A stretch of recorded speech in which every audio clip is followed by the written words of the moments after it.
What's up, guys? Welcome to the first ever episode 180 of the Kind of Funny Gamescast. That is a lot of episodes. A lot of episodes right there. Wow. Very, very excited about this 180 one. weeks. As always, I'm Tim Gettys, joined by one of the coolest dudes in video games, Greg Miller. Hi, Tim. Hi.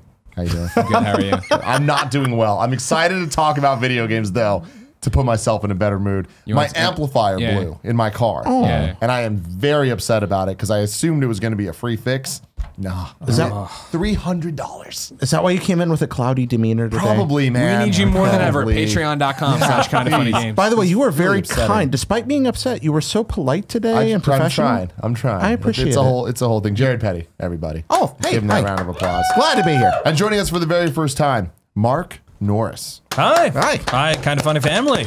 You are a game director at Hangar 13. That's a true statement. You have also worked on games like... I have worked on DC Universe. Yeah! Yeah, I love that you start absolutely. there. It's where Greg and I met. Yeah, Exactly. absolutely. Okay. Yeah, Me and Nick Colin met him. That's right. However many years ago we came to 2010, Austin. when I Okay. did the Doomsday boss fight, we showed that off. yeah. So, and then... DC Universe Online. DC Universe, and then we did, League of Legends. Yeah. And, No big deal. and It's a little League of game. Legends, little tiny game. Little game. I was there early. I was like employee 60-ish or something my like that. So God. very early, right? Really Yeah. early there. And what did you do there? I was a producer, which at least at that time at Riot, that kind of meant you did everything. Okay. You know, because the studio was kind of small and we had just moved into the Yahoo Center from where it was previous to that. So, and then from that, I did a little bit of time on the Dead Rising franchise.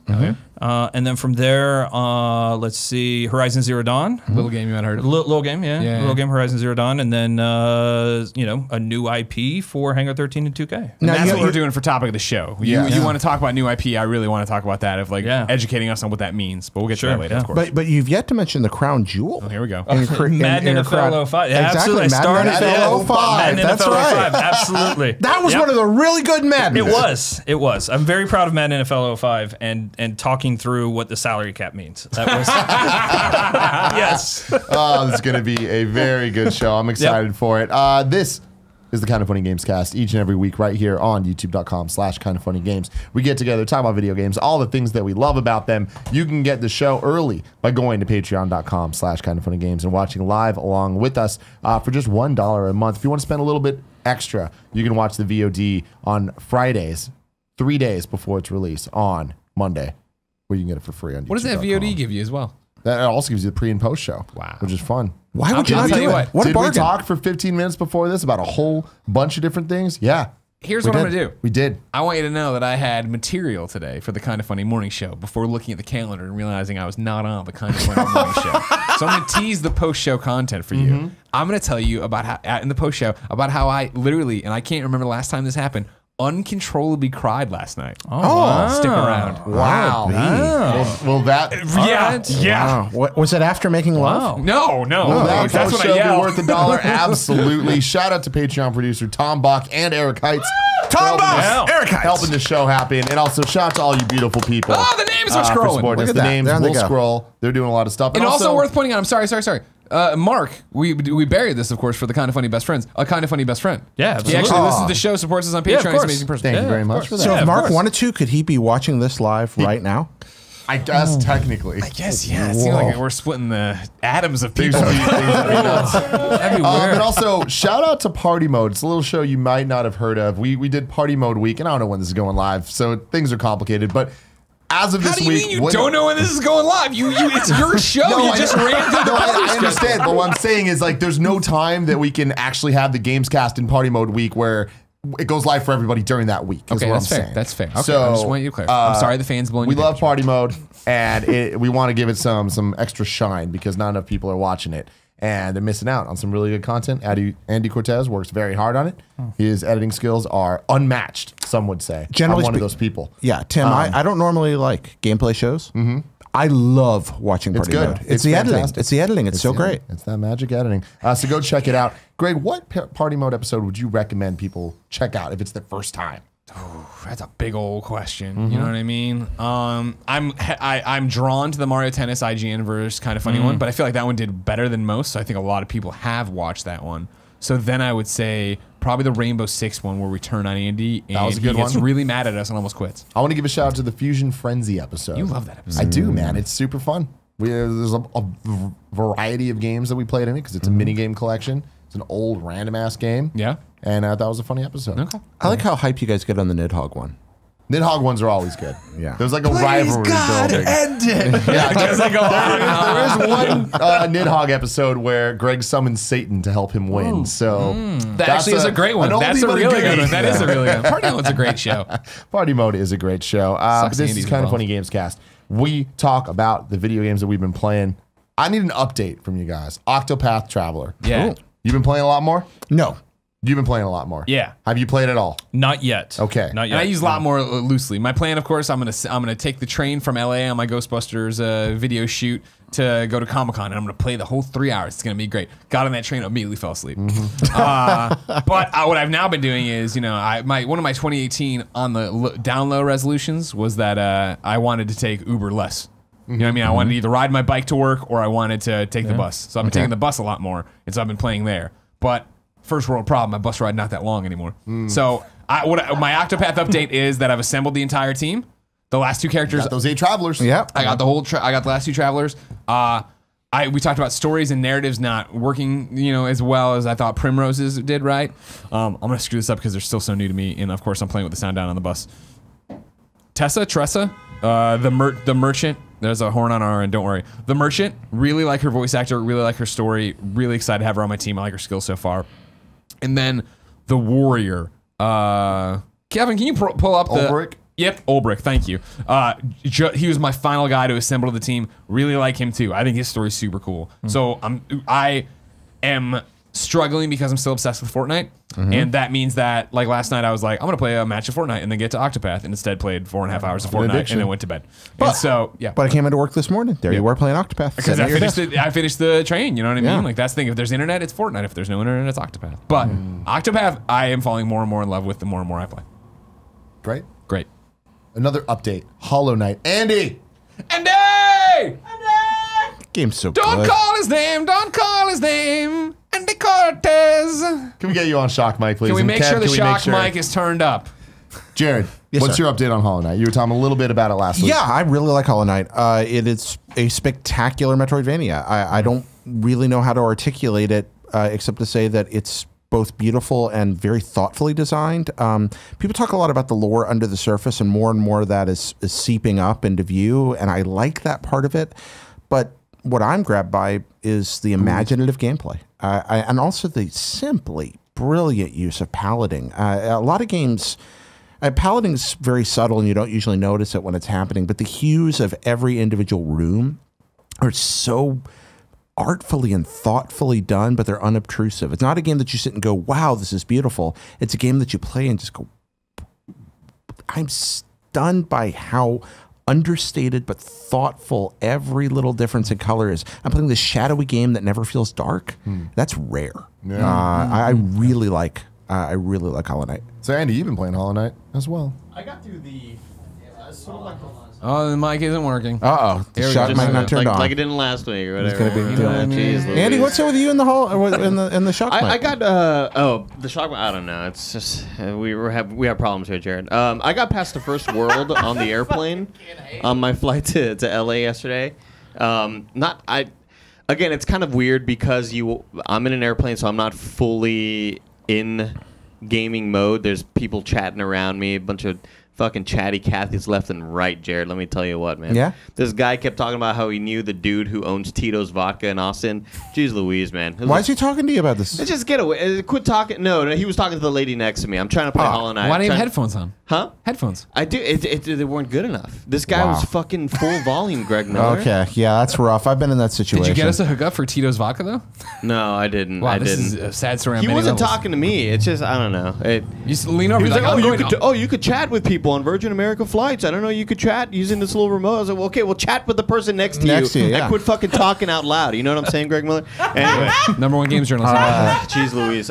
Yeah, I got past sort of the first world or whatever, and it was a game that I started and immediately realized, not really for me. I'm not feeling it. But I gave it a second chance on this flight, and while I was at the airport as well. It's that very Souls style of dying and I got to go find my body, similar to what Shovel Knight did when you die and you have to go get your coins back or whatever. Bags. Yeah. Yeah. In this case, you have to you fight your dude really quickly to kill him, your ghost or whatever.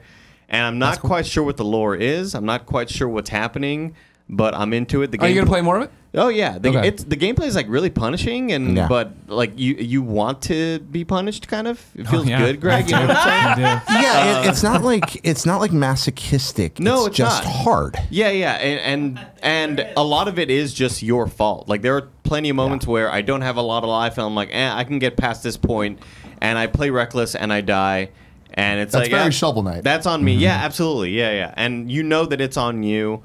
But you want to risk it for the biscuit, you know what I'm saying, Tim Gettys? I know. So you want to go after that. You want to free that little caterpillar up there, Tim. Yeah. But sometimes what's good for the caterpillar isn't good for the gander. Yeah. Been there. And yeah, I'm having a fun time with it. I just got past. I essentially beat the main boss of that sort of underworld. Well, I think he's the main boss. There are certainly a lot of things that I have not explored yet, I'm sure, now that I've unlocked these new powers. Right. But I know eventually, give me wall climbing. I don't have that yet. I know that's in the game, though, right? I'm pretty sure, like, the Mega Man style wall. There is all kinds of new traversal stuff coming up for you. Yeah, I can't wait for that stuff, and it's slowly opening up. And similar to, I mean, shit, I can't think of the damn name. The one that Nick wouldn't shut up about. Axiom Verge. Axiom Verge. Yeah, similar to that, where you're very Metroidvania. You're realizing there are paths that were you couldn't get to earlier in the game, but now you do have the abilities to get to it. So I am definitely going to keep playing it. What makes a good Metroidvania game, maybe more than anything else, is how it recontextualizes areas that you become comfortable with and suddenly makes them intriguing again. And you realize that there's ingenuity you didn't see at first glance happening around you. I think that sometimes we almost gloss over that aspect of those games, and Hollow Knight accomplishes that better than most. I think that's part of the appeal of it. It's just that it's effortless. You're traveling through it. It's what you don't see until you do. Like you're like, oh, wait a minute. Yeah, that thing is up there, and I ignored it because I knew I couldn't get to it, but now I have the ability to, and I want to keep exploring and keep finding out what's happening in this world. And the characters are very, very toned down in terms of like voice acting. It's just them making noises. Yeah. But the text kind of seems a little too intense for me. Like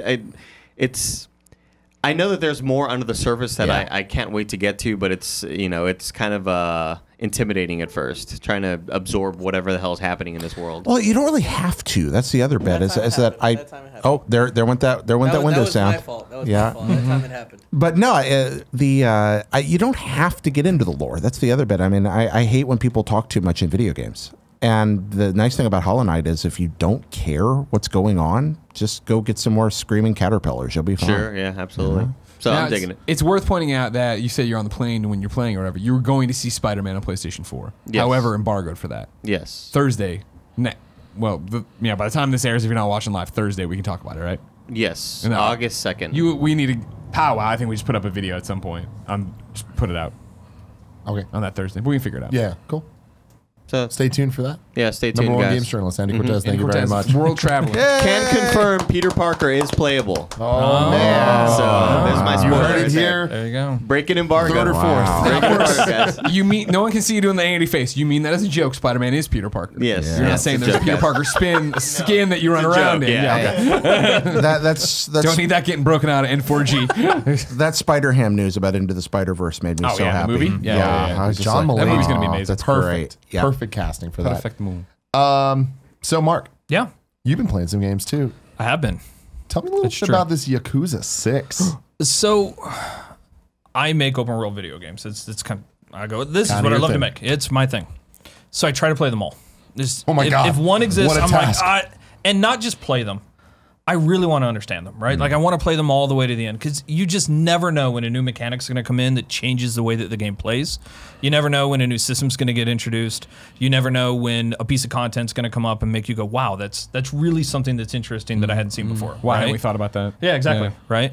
So Yakuza's super interesting for me because I picked it up. I never played any of the Japanese, Yakuzas that you could I think maybe picked up on PS3 there might have been. I can't remember. PS2 there was one, yeah. PS2, Yeah, absolutely PS2 right. I never played any of them, right? So I was introduced to the series with Yakuza 0. Oh, okay. And at first, there are things about it that I'm like, oh, wow. Like, I've put myself into something that... This is obtuse. Yeah, absolutely. And what I started to really understand over time, because I played that, and I fell in love with the idea of the way that they did, basically the Japanese, mafia, right? Yeah. The characters that they introduced were fantastic. And I really loved the main character. Well, then they did Yakuza Kiwami. And so you got to play Yakuza 1, but it was all updated and, it looked great. It was a much smaller game than Yakuza 0 was, so I was able to get through it relatively quickly. Yep. And now at this point, like I'm hooked. I'm like, my God. Yeah. So I get 7 video games with this character. I can't think of another franchise where you get that much time with one character. And they take this character essentially from, in Yakuza 0, it's like 1985 or and then Yakuza 6 is present day, basically 2018 or right around that time frame.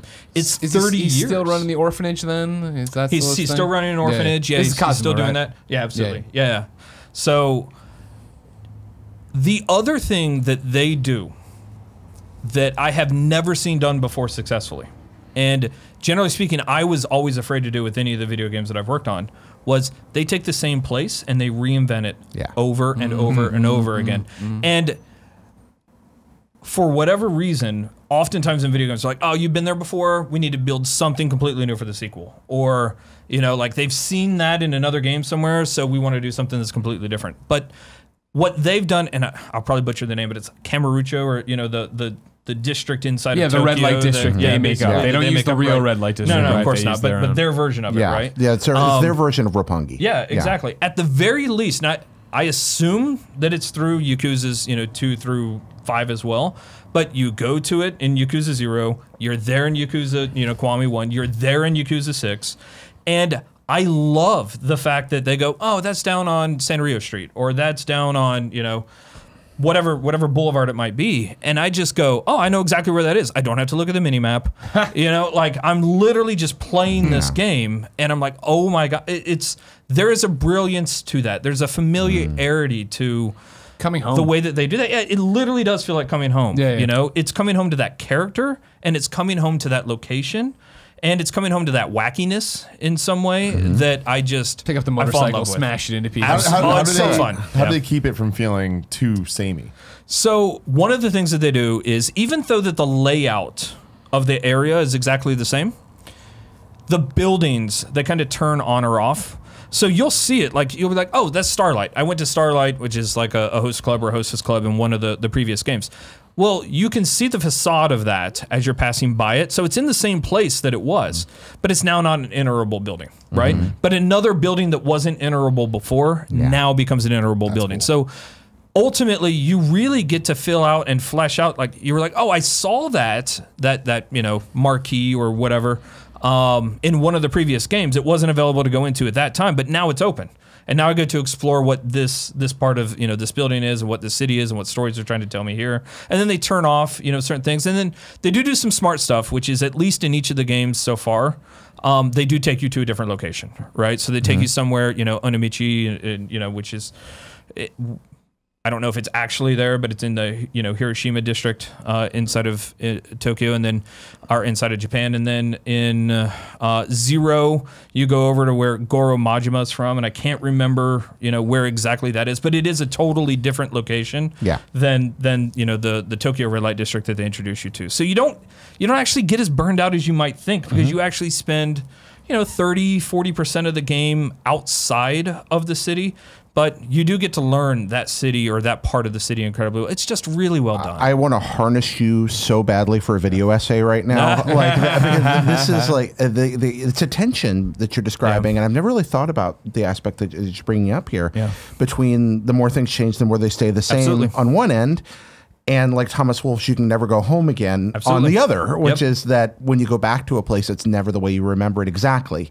You're like a ghost walking through a house that you sort of recognize.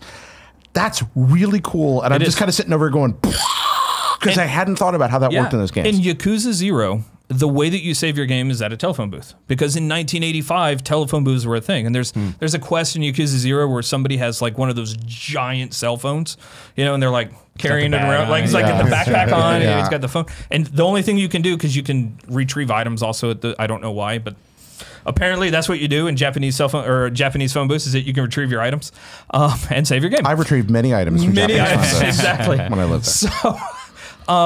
But by the time you're in Yakuza 6, obviously they've removed all of those phone booths. Like they're not there anymore, you know, and that's true of the way that works today, of course. Yeah. So, you know, they had to figure out a different save mechanic. Now you can save it anywhere, you know, and it's because you have a cell phone and it makes sense.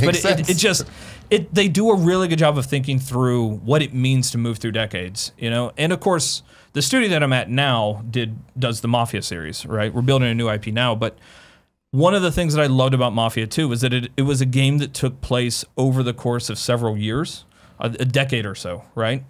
And when you go to prison at some point in Mafia 2, when you come out, all the music's changed, season's a different season, the buildings have changed, you know, the makes and models of the cars have changed, and there's just something about that lived in sort of city feel that I like it when video games do that. I think it's really smart, and I don't think we do enough of it. So now you just make me want Mafia cross Yakuza. Yeah, I want that awesome. so bad. That'd be amazing. Crossover of the century. I never really thought about how Yakuza 0 is kind of like Shenmue if it were fun. Absolutely. That's just taking shots. I mean, I love Shenmue. I love it, but I am not going to lie and say that Shenmue is flawless or that they're It's fun.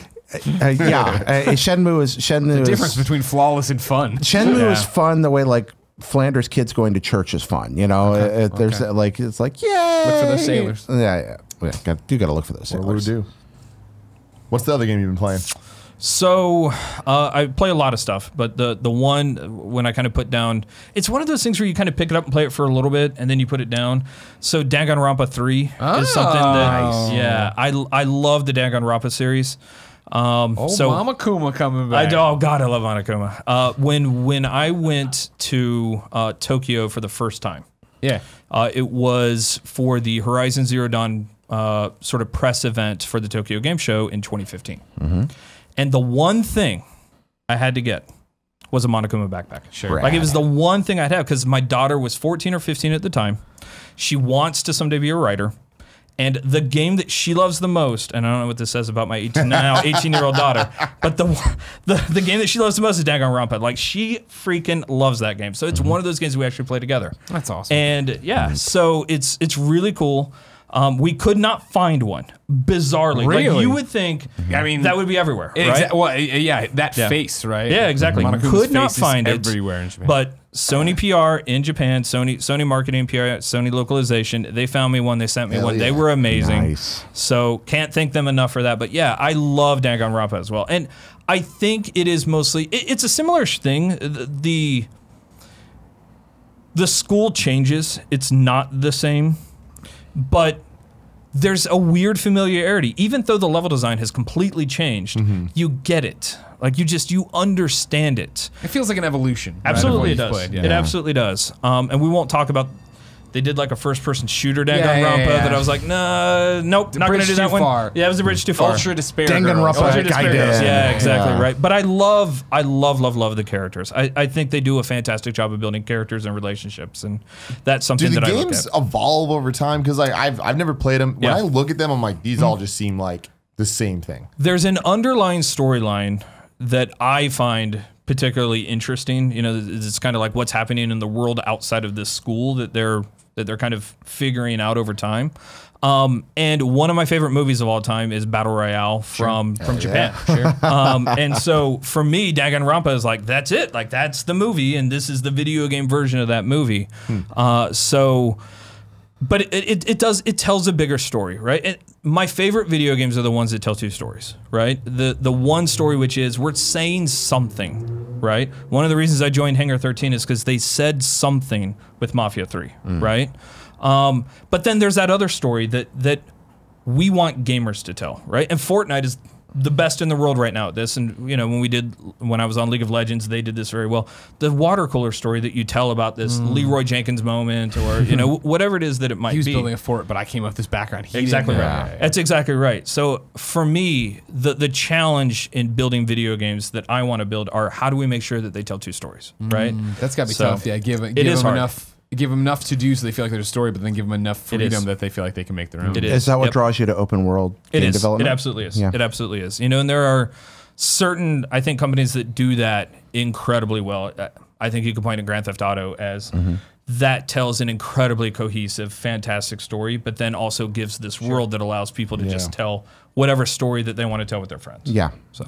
Yeah, Greg's got one of the best stories about this I've ever heard around Red Dead. I when you were talking about I love this. Do you have a minute to tell it? I think so. Don't we, Tim? Do we have a minute to do? Can we talk on the show about video games? Greg, please. If you never heard it, so my Red Dead story was I got Red Dead and I'm like, John Marston's a stand-up dude. My John Marston's a good guy. He's not going to kill anybody. He's not going to do the bad stuff. He's not going to do the bad stuff. Yeah, right. I'm going to kill plenty. He's going to have to shoot a couple of dudes. Hundreds of people, but I'm not going to be a bad. I'm not going to be not a bad cowboy. You're not going to be a black hat. Thank you. Yeah, there you go. I'm not gonna be a black hat. I'm not gonna be a bad person. Right. And so there was that side mission, you know, hours and hours into the game I've been playing it, where the old man wanted you to get flowers, go gather flowers for his wife. And when you finally come back with the final flower, which of course is a throwaway side mission, I'm just doing a million things. I'm checking all my boxes. Sure. And I brought him back and gave him to him. He's like, oh, great, come on in and meet her. And he walks you in, and it's his mummified wife in the chair. Like she's been dead forever, and he's got Alzheimer's or whatever, and just can't. He's got dementia. He can't piece it together, right? And I'll never forget. He's like, oh, and John's like, all right, whatever, man. And like, John walked back out of the house, and I remember looking at the beautiful skies, big blue sky, you know, the rolling hills, it's green and everything else, and just going, and opening up my wheel and getting the bandana that would like hide your, you know, whatever bad act you did, hide your reputation, putting it on, and walking back in, walking behind him, pulling out my gun and shooting him in the head. It's a good story. And I didn't do it to be an asshole. I didn't do it. It could be funny to kill him. I was just like, this is a mercy kill. Like I have to take care of this man. Like this man can't take care of himself anymore. And the mission's over. That was just your narrative. The mission was way over. I'd gotten the XP or whatever Red Dead used to give you, and it was I'd walked outside, and the thing is like, what do you want to do next? And I was like, I want to go back in there and take care of this. I can't leave him like that. Every player's story is unique. Yeah. I think that is such a powerful thing to think about when we build video games, right? Yeah. Like if we can find a way to make that true, we're just going to be successful. Well, that's what separates games from movies, right? Absolutely. Like I watch a movie and I'm like, I never would have made that choice, never would have done that, blah, blah. And then even the games that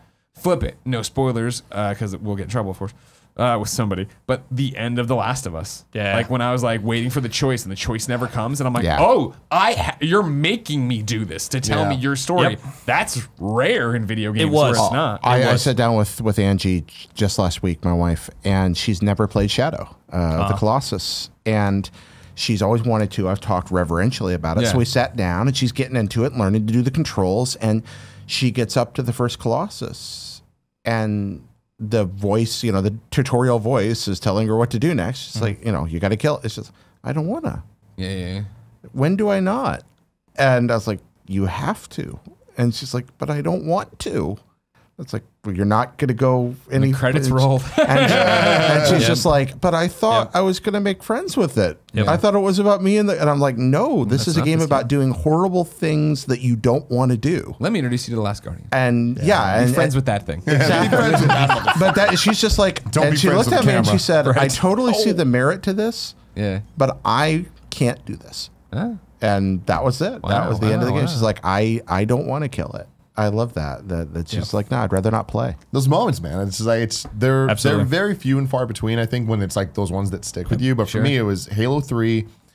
Me, my best friend Curran, and Alfredo were playing co-op for the story mode online, and we're all going through it. We did the whole thing in one sitting, and we're at the very end of the game. And the final mission is you're in a warthog, or if you're playing with more than 2 players, like 2 warthogs, and you go. And everything's blowing up, and it's kind of the, you know, escape the explosions to get to the end. And at the end, there's this final giant jump that you take.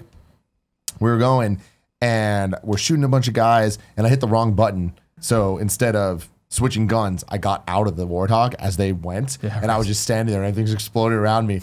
And like Curran turns around to get me, and I was like, just go without me, just go without me. And he's like, are you sure? I'm like, just fucking go. And they both make the jump, and you see the cutscene start playing. and you see the warthogs jumping across, and you just see my character just exploding. It's great. And I was just like, Amazing. in canon, there's this one fallen soldier that just didn't make it across the chasm. Did any of you play Asheron's Call? I know it's an older game. I know so Asheron's Call was a game that Microsoft did. It was their first MMO, and it was made by Turbine up in Maryland, or up in Massachusetts, right? And it came out right around the time that EverQuest did, and it was like the other MMO at the time. They had like 8 or 9 servers, and they did monthly content drops. It was like their thing. They were like, every month you're going to get new stuff. This is why you're paying $9.99. You're going to get some new stuff. One month, they dropped a piece of content that was, here's a new dungeon, and when you go into the dungeon, you're immediately flagged for PvP, so nobody can, you get to the end of the dungeon, you're going to unleash the evil in the world. So 8 servers within the first couple of days, because that's how people consume MMO content, basically run through, they release evil in the world.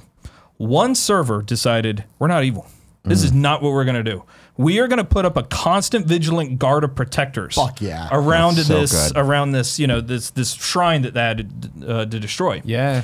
And Turbine is losing their minds because they're like, they have to destroy the shrine, or else what are we going to, we're going to have like branching servers? Are we going to have like this server doesn't get the update? Like, what the hell are we going to do? Right. And so like I had heard, and I can't confirm because I wasn't there, but I had heard like devs were starting to come in and try to get through, this defense. devs are coming in. Exactly. Like, this defense is just holding strong. Right.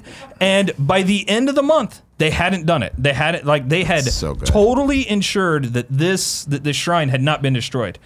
So Turbine's like, we don't know what to do. And the decision that they made was, hey, look, it's really hard for game developers to do divergent servers, right? I think that would have been great if they could have done something like that, right? They decided to erect a shrine just on that server for the protectors and defenders of the faith or whatever. So awesome. I thought that was a pretty good compromise, but that player story for me is like, that's video games. That's video games. That's why I loved Eve. Eve was just that all the time. Yeah. That to just finally be like, I'm going to eat my life doing this, but that's every day in that world, and that's why I think it's beautiful. Yeah, it is. We were at San Diego Comic-Con. San Diego. You got to be in a commercial for a video game. Right, I filmed that Ghostbusters World video. Right, yeah, I went down to LA on last Wednesday, a week ago today, and filmed that. So yeah, an ad for Ghostbusters World. But then went to Comic-Con and got to play Ghostbusters World. Oh, yeah? So of course, this is one full of disclosures. So to be clear, I got cast in the Ghostbusters World commercial, or whatever you want to call it, video. You can go see all this stuff on my Instagram. One day the trailer will be out somewhere and you can see it, and it'll be awesome. And I'm a live action Ghostbuster with the Ecto-1. It's amazing, and it was a million dreams come true. We should do a GOG topic on it someday. However, I mean, you trust me, so I tell you a grain of salt, you understand a grain of salt. That was the deal. There was no like, now talk about the game, and we're gonna tell how much you like the game or don't like the game, because you went to go play it by choice. Yeah, went to play it by 2 different arms. Yeah. One hired me to do the commercial, and then the PR arm contacted me as video games number 2 journalist Greg Miller to go play it or whatever. So Comic-Con actually got to go play and screw around with it. I love the idea that you got to go to a shoot and you brought your own costume. How often does that I know, right? They were pretty stoked when they cast me. I'll bring my own. It says Miller. Like, holy shit, all right. That's beautiful. Yeah. So is Ghostbusters World, if I remember correctly, it's the Pokemon Go-esque game? Yeah, this is Pokemon Go knockoff. Okay. Yeah, of course. The idea is that you're running around catching more than 100 ghosts. It's, still in development, so they haven't locked down their number. But there's a lot, right now there's a lot more than 100 on the little the Tobin Spirit Guide. We'll see what the final number net side is. But yeah, it's Pokemon Go. They handed me the phone and you turn it on and you're the Ghostbuster on they're working with Google Maps. So it's very much like Pokemon Go. They're doing, and I haven't played Pokemon Go since the literally Pokemon Go craze, when it first started. So those first few weeks. So I'm not sure if Pokemon Go's updated to this, but they're using Google Maps in a way that when you spin it around or move the camera up and down, you get kind of like invisible structures. So like when we were playing next to Petco Park, like they spun the camera and there was Petco Park. Like it's giving you not just the cross streets and things and their version of gyms or whatever, there's like actual things there like you can orient yourself based on, which is cool. Yeah, that's cool. But on top of that, there's ghosts all over, and then there's these dimensional doors. Dimensional doors act as Pokestops. You go there, you get items, your traps and your whatnot and all that jazz. Are the ghosts drawn from the old cartoon show or from ghosts are drawn from everything, which is really cool. There's, it's a very limited demo build right now of what you're playing. But yeah, ghosts are from the movies, they're from the cartoon, they're from the comic books, they're from any other video game that's happened before, and they're using, the proton pack you have, right, is more than just the neutrino wand. It is from the, whatever it would have been, 2008 Ghostbusters game that I reviewed, 2009 Ghostbusters game that I reviewed. Well, I guess we're in the new one. Whatever, doesn't matter. Where you're using like the boson cannon, like you're changing, all these different things that ghosts will have weaknesses to or strengths to and all that jazz. So I was just using a neutrino wand, so just your classic Ghostbuster stream and running around and do that. Again, grain of salt. It's a game I'm going to play, and I mean, I'm obviously literally the target audience. Like, I'm the bullseye of that audience, right? I'm like, who's a Ghostbusters guy? Who wants to bust some ghosts? Greg Miller. Who wants to walk around there? But it's like, I was playing it, and it's like, yeah, okay, I'm totally going to play this. And like, you have, your Pokedex is the Tobin Spirit Guide, which is so well known from Ghostbusters. They're like, I want to fill this in. I want to get all these, and I like that you can lose. You know what I mean? Like Pokemon Go. Obviously, you throw the ball, they get out of it. You lost, whatever. Right. This one's more active than that. Of like, you see it on the map, right? Like, okay, there it is. There's a ghost over there. There's the chef ghost. There's a slime or whatever. You click on it. You go into the AR battle, which of course you can turn off forever, but it's cooler to do it in the AR and have it in the real world. You go in there and you have to click on your PKE meter that bops it out. And you got to use your phone to go like this to get the readings, to find it. Okay, and like the thing's moving as you get closer. Ghost appears, and then it's like you're using your proton pack how you want to. You're zapping them, wearing them down. They have a health bar, but then they have attacks they can hit you with that'll slime you. When they go to attack you, there's a quick thing that pops up that says counter. You tap it and use that ghost glove punch thing they had in the new Ghostbusters movie that you can do to counteract that or take it. But it's like, they were talking to me of like, we don't want it to be just, it'll get boring just capturing if there's no gameplay to it. Like, I was talking to one of the guys there, he's like, when you get going, you get like deeper and you fight higher level ghosts, like if they hit you once, you're dead. Some of them. Like you need to be on top of the counters. It's not something you can just sleepwalk through for everything later on. So they say. This was, you capture him, you wear him down. Okay, throw out the trap, get him over the trap, slam him into the trap, and it was like, it was active. Whereas I feel like Pokemon Go is much more of this. Not that I'm like running around getting sweaty, but like I will because I'll be in a Ghostbusters outfit playing this. But yeah. 2 questions. Jared, do you have a question? Can you cooperate with others to catch ghosts with the streams? And 2, if you cross the streams, what happens? Great questions. I, of course, would never be silly enough to cross the streams, so I can't tell you what would happen. However, what's cool is that, yes, you can collaborate. Cool. Rad. Not for every little ghost. Instead, they're like raid bosses. Okay. So like they had one obviously triggered there, and it was Stay Puft. And so like you hit it and then Stay Puft Marshmallow Man's there, right? That's and you go in there and it's up to 4 players. You create the room, you do whatever you want with it. And then you go in there and he was a bitch. Like he had a huge, it's a raid. Like he had a huge health bar. He was calling out other little Stay Puft Marshmallow Man, the minions, and they were throwing stuff at us and blah, blah, blah. So you're in there and I was doing it by myself for a while. One of the other people jumped in, then passed the phone off to another guy, and then came in with like a souped up account, and then really started knocking him down. So there is this aspect of leveling up, becoming a better Ghostbuster, doing this. There's a story mode to it where you're running around doing all this. There's PvP, which isn't ready. They're gonna talk about it later. But from what I gather, it is like, you've caught the ghost. You've work on leveling that ghost up and doing stuff with them, and then fight other ghosts that way to have that go on. For me as a nerd, like you get to customize your character, like you craft what your Ghostbuster looks like through a whole bunch of preset options and stuff like that. And like I don't know the legs I'll have with it. I don't know if I'll become an Andrew Goldfarb about it, but for sure when it drops, like I've been telling you, like right, like I want to fucking make dumb videos here of us in a Ghostbusters uniform walking around, catching but ghosts. Also totally, and it's what works for Pokemon Go so well. Of like, I could see me waking up and be like, hey Jen, let's get a cup of coffee and walk around and just go do this and screw around and get a whole bunch of stuff. So honestly, I'm doing I'm doing the video, and I'm like, I'm putting up all the Instagram stories and all that stuff, and I'm just like, this is awesome. And again, the agreement, and I'm cast as an actor, so if I don't like the game when I get the game, I'm gonna say the game's shit, right? So, but my big thing is like, man, I hope this game doesn't suck. Like, this is a fun experience, and it's gonna suck to be like, remember that time Greg was in that Ghostbusters commercial? Yeah, it sucks. The game sucked, but whatever. You know what I mean? Like, I'm cautiously optimistic that this one actually seems like, all right, cool. Please tell me I can go to the world's most famous haunted houses, castles, graveyards, and find special ghosts there. And tell me that's going to happen. I definitely think you're going to have special ghosts around special places. I don't know how deep it's going to be. You know what I mean? Like right now they're keeping it very broad level. They're fools not to, but I definitely don't think it's going to be graveyards. You know what I mean? They don't want to fuck with you on that level. But I mean, if they don't have something special at the Firehouse in New York, like, are you kidding me? Yeah, I was thinking about like real world, like haunted castles, places that are famous for their ghosts. And I mentioned graveyards not because I'm trying to be in bad taste, but graveyards are some of my favorite places to take walks. Oh, sure. So that's where that came from. No, I hear you. I hope there's ghosts in graveyards. Well, I don't know if there ought to be, actually thinking about it. Yeah, but I mean, again, that'll be a funny Let's Play if Greg gets thrown out of a graveyard dressed in full Ghostbusters gear. You know what I mean? God. Portillo running around with a Stay Puft There's costume. nothing more fucked up than someone in a Ghostbusters costume walking through a graveyard. Yeah, let's not do that. That's in terrible You watch taste. all these YouTube prank videos. Has anyone done that yet to a funeral? We don't want those. We don't watch them. They shouldn't make them. Let's not do that. Well, I just came up with a great idea for a skit, everybody. Yeah, don't go. Don't play Ghostbusters. I'm very much like, all right, coming this year. Cool. Yeah, we'll see. Yeah, we had that moment where we all cared about Pokemon, or not all of us, but a lot of us cared about Pokemon Go. It'll be interesting to see if I can get you guys to care about this to go Ghostbusters with me. I know Big Kev Dog will be there. Wow. That's what he says when he's in there. That's you know Kevin. what I mean? I played a different game at Comic-Con. And that game was Super Smash Brothers Ultimate. Nick and I got to go An play. indie title I haven't heard about. Yeah, no. Who would have known? Everyone's surprised that I'm interested in this.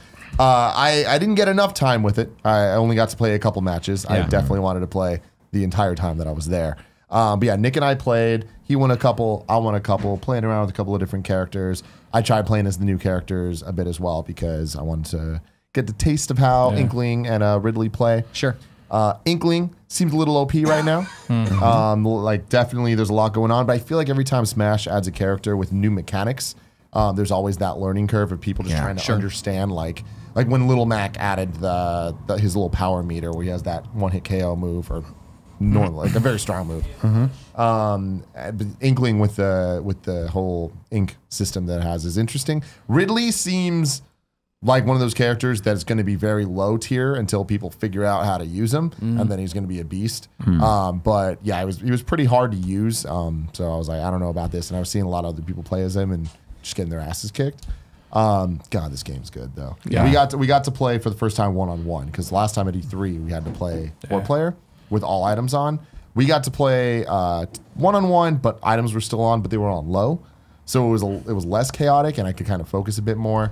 Because if you're new to it, because I don't think we talk about how we love Smash a lot, but I don't think we talk about it. Tim is a purist and only plays Final Destination no items. That is the opposite of purism. That's all they play. That's the opposite. They come in, of they hit the Omega symbol, and that's the end of it. Yeah, that is inverse purism. That is blasphemy. When we play as a group, yes, it's Omega levels. It's usually 1-on-1, or if we do multiplayer or whatever. And it's like that's the way to play Smash. Everybody fucking knows it. Whatever. I have fun playing with the items, and I do all that stuff.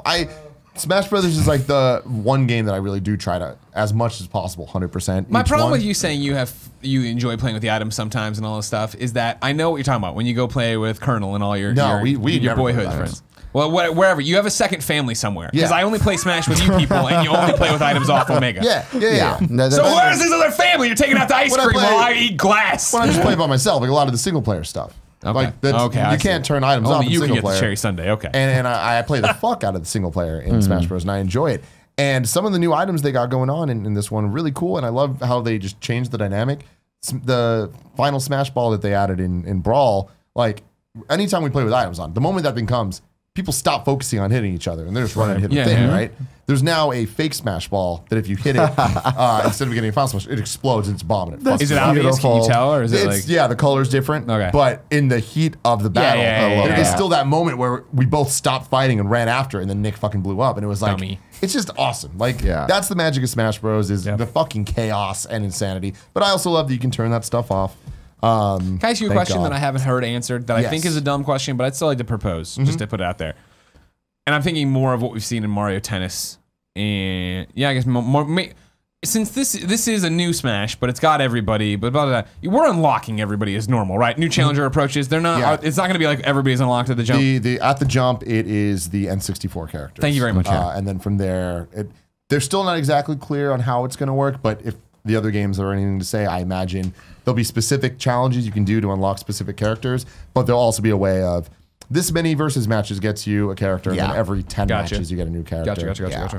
And I think this game might do it at random. just because there is so many different characters. Okay. But yeah, so people were asking this on Games Daily. We had to play with Pro controllers. GameCube controllers weren't there. You couldn't play it portably, so no Joy-Cons, no anything. We've only got to play with the Pro controller. And it works. It's fine. It's going to take some getting used to for people, but I don't think it's the end of the world. Pro controller's a fine controller. It's just different. It's a fine controller. It's a great controller. It's a fine controller. But love man, my it's Pro fucking controller. Smash, dude. I do too. I love it. I cannot wait to play more of it. I've been watching so many videos because now that there's more demos going out, like Comic-Con and a bunch of tournaments they've been doing, I've just been watching hours of footage of just trying to break down the differences. And you were kind of saying, like implying that this is a port. This is not a port. I was implying. Because there's a big debate going on about this, even to this day. And the game does look very similar to Smash 4. But this is so much more than Mario Kart 8 Deluxe was compared to Mario Kart 8. Like this is, every character has so many little tweaks and differences. And the speed of the game, now that I got more hands-on time with it, it is faster than Smash 4. It is not as fast as Melee, which I think is a good thing overall. Yeah, I agree. In terms of making the game accessible to more people at a high level. The last thing Smash Brothers needs to do is lean into the fighting game community because it's entirely. Yeah, I think it's important for it too. No, it's important for Smash Brothers to respect and remember the fighting game community, but I think leaning into that mechanically ultimately leads down the road of stagnation. The fighting game community is wonderful, but they are also codified and fairly narrow. The kind of game, if we keep, it's what happened to arcades. Let me illustrate this more clearly. Street Fighter 2 comes out, everybody in the universe is playing Street Fighter 2. As new iterations and clones and things, other fighting games come out, they keep doubling down on more and more complicated mechanics. By the time Street Fighter 3 comes out, normal humans cannot get their minds around it any longer, and gradually the entire genre fades into a niche. Nintendo understands that they can honor the fighting game community's wishes for depth without completely abandoning the ability for normal human beings to play a game that's ultimately about a big pink marshmallow beating up another big pink marshmallow. And I think that's good. Is that true across the board? Because I've spent probably 20 or 25 hours now inside of Mario Aces. That game's hard. Oh yeah. Oh my God. Yeah. Like I was playing through it. I'm like, oh great. I get to go play Boo in his castle. I probably fought that boss 70 times. This fucking story mode, man. Yeah. Oh my God. Like that game is really hard. I bought it because my daughter and I were loving playing. Like we play a lot of Nintendo games, right? And I'm like, oh, I like tennis. I loved Mario Tennis, right? And so I'm like, all right, great. Let's pick this up. No, that game is hard. I think it's a miscalculation on their part. I think it was a mistake. Yeah. I really do. It definitely seemed like that went out quick. Yeah. Like everybody's super stoked on the online beta. We were super stoked from what we had played on Let's Plays and everything else. And then when we got it, and we're like, man, this story mode's not great. It seemed like that took the wind out of everybody's sails. I just don't. All the RPG was out of that too. Yep. Like Yep. it just. Yeah, you're like, leveling Mario up and doing stuff for nothing. For nothing. Yeah. I mean, I just haven't fooled with it. I was really excited about it, and when I heard the story mode wasn't fun, and that's the thing too. We talk about on the shows all the time, right? There's not time right now for a game that's like, yeah, it's all right. Yeah. There's no time for games that are all right. Yep. Smash has always been, I feel, pretty good about respecting the fighting game community and just casual players. Yeah. And, there's definitely some exceptions to that. Like tripping and Brawl was such a mistake. Tripping was the best. It's so stupid. It doesn't make any sense. Like, why would you add that functionality? To make fighting game players angry, and that's why I love it. It's so dumb. But I feel like Smash 4 did a really good job with the online mode of the for fun or for glory, different type of matches. So you can play with items on and it'd be fucking chaos and stupid shit. Or it can be one-on-one Final Destination Fox only type shit. And I feel like with the Switch and where it's at now and everybody kind of this renaissance for Nintendo, it's a great opportunity for them to come in and like really give a platform that for years people are going to be playing, and you can kind of evolve down two different paths, both those paths being shown the same type of respect. It sounds like exactly that they've nailed it. From everything I've heard from you and everybody else, that's where they've landed. Like the Smash community, both the Melee guys and the Smash 4 guys are all like, all right, Ultimate's seeming pretty good. There's some issues right now with balance, but like Sakurai, the director, is looking at that, and there's tweaks being made, and I'm very excited to see where this game comes out. But going back to the port versus new version conversation, like sirens are on our end. With the Smash Bros blog that they've been updating every day, the amount of content that they're adding is just so insane, and the amount of love and extra care being put into this version is just proved to me that this is going to be a brand new experience. Awesome. And it's Rad. not just going to be the same game again. I'm so excited about this game. I can't wait to play it. Jared, Yes, sir. you've been playing old games. I have. They're new again. Megaman X Collection 1 and 2. Yeah. I downloaded these the other day after based on the Gamescast we just had. Well, I guess yesterday when they got early, or this week when they got released. They are excellent emulations of these games. They're wonderful recreations. The museum stuff is. There's a lot in there. Yeah. I like seeing the different, particularly Sirens the merch and or- stuff that's in there. I think those are really neat. Yeah, more sirens here again. The merch stuff's neat. It doesn't quite have the same degree stepping outside of the games themselves of TLC that you saw in like the very first Mega Man collection, Yeah, where you the could first jump in Legacy and have the collection. challenge fights and all that. They do add a neat 2-boss challenge fight mode that I like. That's really cool. But there's not quite as much variety around that stuff, and I miss that. However, when it comes to going and playing some really spectacular Mega Man games, I mean, I picked up Mega Man X, and I'm just like, oh, this is still great. This is just as much fun as it was the first day I played it. If you like good platforming, some of those games are spectacular platformers, and others are very good platformers. Are there any bad ones?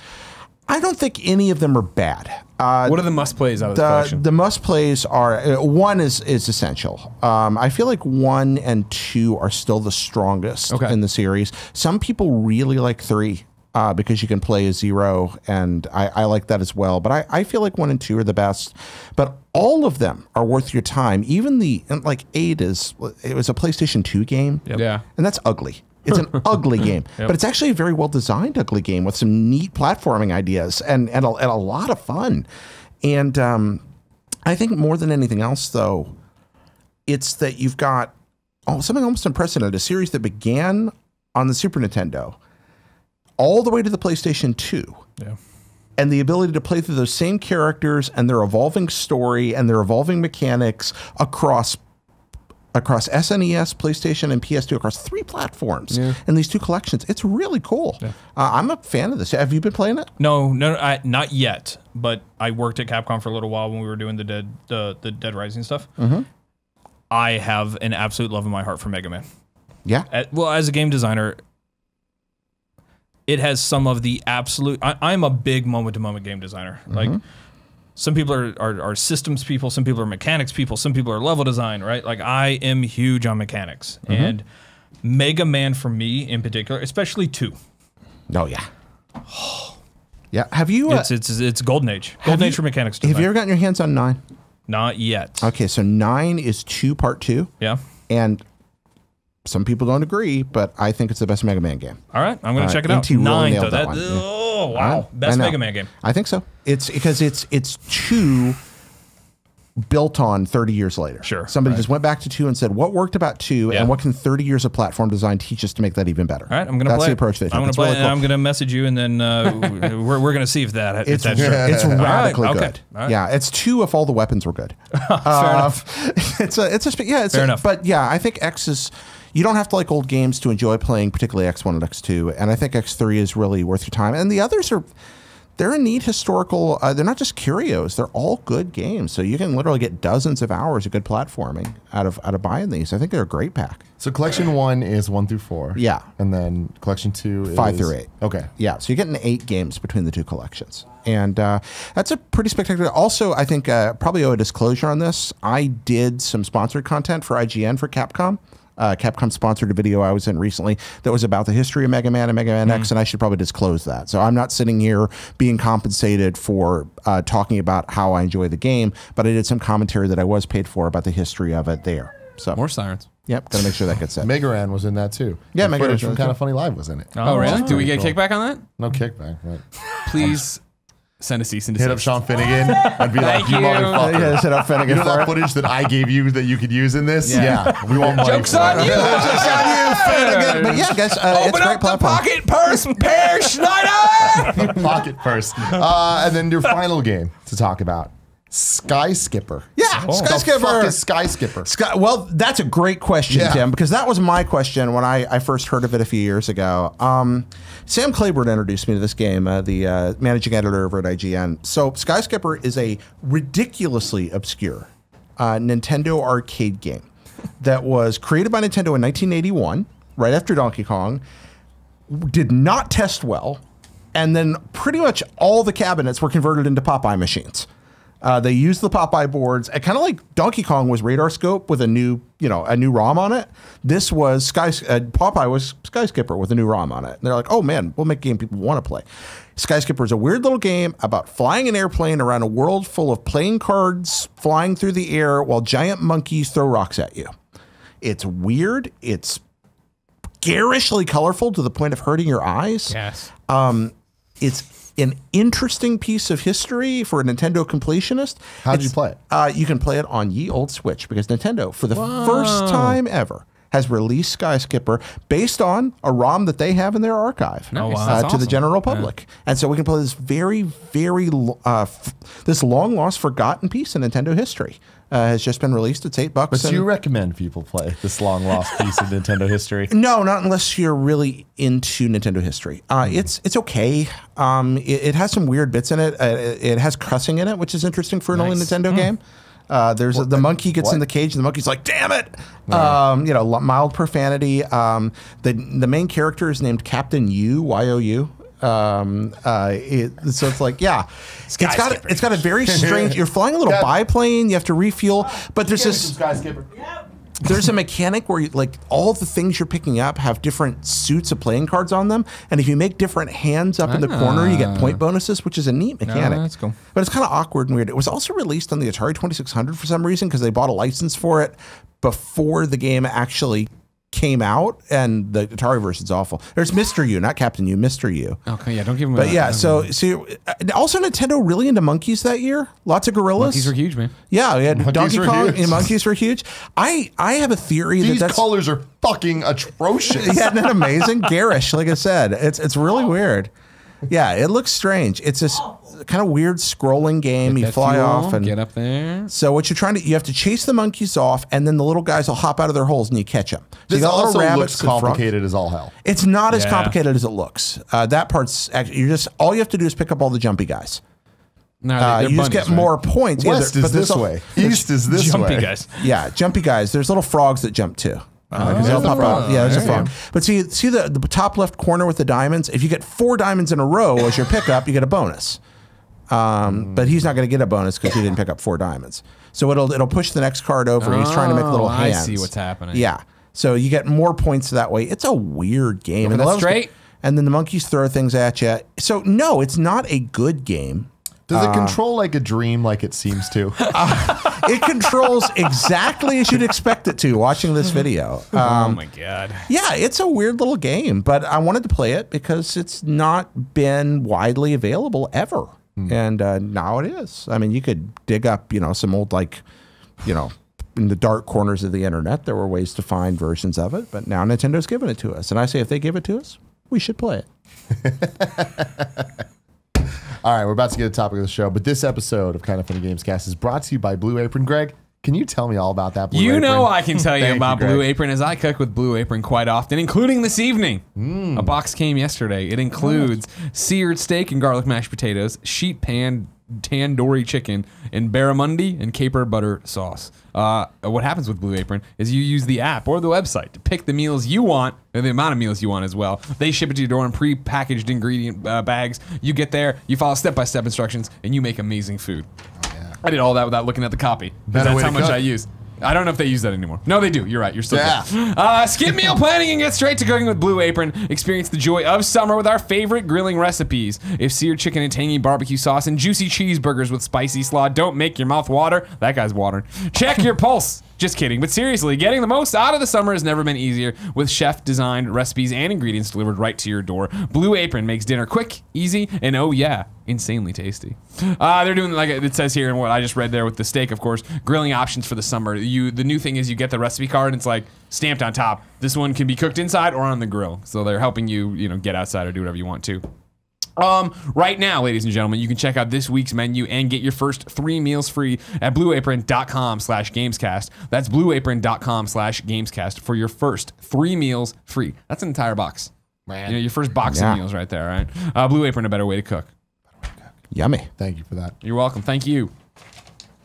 Let me talk about Blue Apron. You're making me salivate. I'm Service I hungry. really do like. Yeah, tasty. I'm hoping Yeah. Jen lets me make the steak tonight. That sounds really good. Those garlic mashed potatoes. Yeah, man. That sounds about right now. Oh, I Let's can't go. have those. That sounds so, So, Mark, good. Yes. you are involved in the Mafia series at this point over at Sorry? Hangar 13. Were you involved with the Mafia I series? actually no. You No, came after Mafia 3. I did, yeah. Okay. So Horizon Zero Dawn was my last game before transitioning over to obviously Hangar 13. And when I got there, we were all in on it's time for a new IP.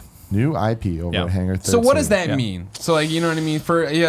I think people out there understand IP, intellectual property. Sure. You guys, you want to make a new thing from Yeah. the ground up. You don't want to just make another Mafia. You don't want to make another right. thing you guys have done before. That's right. Where the hell does that kind of process start?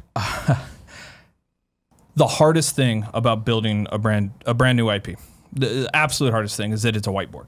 Like Yeah. literally, you're just looking at a whiteboard. There's nothing on it, right? And for some people, that amount of uncertainty is just like, nope, we're going to opt out. We're just going to nope the hell out of this one. Yeah. Right. Yeah, Like yeah. that. There are certain types of creatives that I like to call original creatives, and they love to build new stuff, right? And then there are other types of creatives that I call derivative creatives that take a look at something and go, that's not the best form of that. There is a better way to do that, right? Okay. And so if you're building something brand new from scratch, I like to surround or build that team around original creatives first, at the very least, because there's gonna be less frustration and upset around like, we're not gonna know what this is for 6 months, 7 months, 8 months. We're gonna sort of go through a lot of ideas. We're gonna churn through a lot of stuff because you're gonna throw a lot of stuff against that whiteboard, right? So that's really where it starts, is figuring out the team that you want to build, because it takes a specific type of person that really wants to dig into, all right, well, you can make literally anything. What is that thing that we decide we're going to make? After that, the hardest part about it is vision correction. Because you could say, we're going north. Well, from San Francisco, north can mean a lot of things, right? Like north could mean a lot of different destinations, right? And especially when you're working with multiple studios as part of your studio, and you're not there all of the time, north could end up, moving this direction, north could end up moving that direction. There's a lot of time spent just kind of course correcting north, right? So, the question was around like, how do you start, right? Yeah. At the end of the day, I start and I picked this up from both some of the really strong creatives, guys like Tom Cadwell at League of Legends, and guys like Jan Bart van Beek, who's the art director, who had the original idea for Horizon Zero Dawn. They started with what they loved as kids. They went back to, what do we love as kids? Old robot dinosaurs. Certainly you can see, absolutely, a love for things that we picked up, at that time, Yeah. right? I have not yet seen that not work. You know what I mean? Like, I have not yet seen when somebody fell in love with something from their childhood and they went, I can't do that thing, because generally that's a licensed property. Sure, of right? course. Like Horizon Zero Dawn couldn't do Transformers. Right. But they could do a version of it that they fell in love with, right? And if you can find something that lots of people love, then suddenly you're cooking with some fire, right? Like you're getting to the point where you don't have to explain as much anymore, because there's a common understanding that at least you've kind of picked from, and then you start to move on, right? But it's a huge process. I think, and I don't know the exact time frame, but it took a really long time for the Thunderjaw from Horizon Zero Dawn to get to the point where the Thunderjaw was, right? Where you really understood how it moved and how it looked and the way that it wanted to react, even at a very basic level, even at the first playable level. Because even though there was an idea around that's going to be a robotic dinosaur, right? Yeah, which in fairness to Horizon, it was never dinosaurs, it was always animals, right? That was always one thing that was actually more true about it. But it was at least that idea that it started from somewhere, and it said, all right, like, we're going to take this and take it to its best form. So I think that's the place that you start, at least, is that you find a way to get some common ground. And oftentimes, at least I have found, that if you start from a place that everyone kind of loved at some point in their lifetime, then they have something to contribute, you know? So when it comes to getting something like this actually greenlit, when you're trying to, when you're the creatives, you're in there, you've got your team, you've built this kind of common vision of something that doesn't exist yet, and now you've got to go to your publisher and say, can you guys invest a ridiculous sum of money in this thing that we're describing to you? How does that process work for somebody from the outside? How does that come together? It's hard. On League, it was a very different process. I wasn't there for the pitch process, but I was there kind of towards the back end, right after the 10-cent cash infusion and stuff like that. I remember talking with Jan Bard about the idea for Horizon Zero Dawn and the way that Herman Holst, who was the studio head of Guerrilla, and some of the key members of that team. Could you imagine walking into a room and saying, all right, here's the deal. We're going to do robot animals and dinosaurs 1,000 years into the future of a post-apocalyptic Denver. Like, nope, greenlish, right? Like, that's a tough call. How'd you make it happen? At the end of the day, they made it happen, right? So in fairness, they were the ones there on that one that made it happen. A lot of it comes down to, I think, passion and zealotry around how much do you really love this? One thing that was absolutely true and that convinced me to come onto the Horizon Zero Dawn project when I came on was they loved that video game. Like, they absolutely loved what they were doing on that, and I could feel that passion. And I'm sure when that original pitch was happening, that passion was felt. Yeah. After that, imagery. Right? After that, it's imagery, right? Like, concept art? Oftentimes concept art. Oftentimes concept art. But almost immediately after concept art, it ain't real unless it's in-game, right? Like, it's not real unless you can put your hands on the controller and play it. And one of the things that I can point to that Corey Balrog and his team did on God of War, they had released some of their first playable footage, a 2015 build. Man, you could see it at that time. Like, you could see at that time that God of War was going to be special, right? And so I think it's a combination of passion and almost zealotry around that IP. Like, it's not that you just want to make it. You have to know that you're going to commit 5 years of your life to doing nothing but this and building this and trying to make sure that everybody stays on that same path. Corey has described it a number of times as the number of times that he had to repeat the same thing over 5 years, just started grinding on him. He's like, I know that this is what God of War was before. This is where we're trying to take it now, and God of War wasn't a new IP, but it was a reimagining of what, they had done previously. It was the same thing on Horizon Zero Dawn. Several members of that team throughout the entirety of that development process were like, I'm just not convinced, and that's hard. Like, it is constantly hard, but that's why you have to have almost that zealotry, almost that, you've got to really love it and believe in it. After that, the imagery definitely helps, right? Like, good concept art is good concept art, but when you're building something that nobody's seen before and you don't have to explain why it's good, that is immediate. That is something that people just immediately go, okay. Like, when you say the words 1,000 years into the future of a post-apocalyptic Denver, with human tribes and robotic animals, like I can't. There's so much to grok in your head. But when there's an image that just captures that, the words don't have to be used anymore, right? And then just following that is something playable. Like, you just got to have something, right? There's just something that's proving out why it's special, which is, I think, if I had 3 or 4 big takeaways about building a new IP, and which, to get back to, like, what is an IP, we could talk about. It's not just a game. Like, you're really building a universe of things, and you should be thinking about comics and movie rights and everything else that is associated with a big intellectual property. But you got to do something incredibly well. Anything. One thing you've got to do incredibly well. Like, whenever I hire new designers, one of my favorite questions is, who's your favorite designer?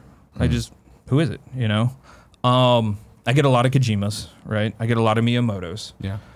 I get some Todd Howard, You know? Okay. And for me, it's both Miyamoto from the mechanics perspective and Todd Howard from a systems perspective. Like, they just do amazing work inside of their fields. Man, there's a lot of stuff wrong with Elder Scrolls.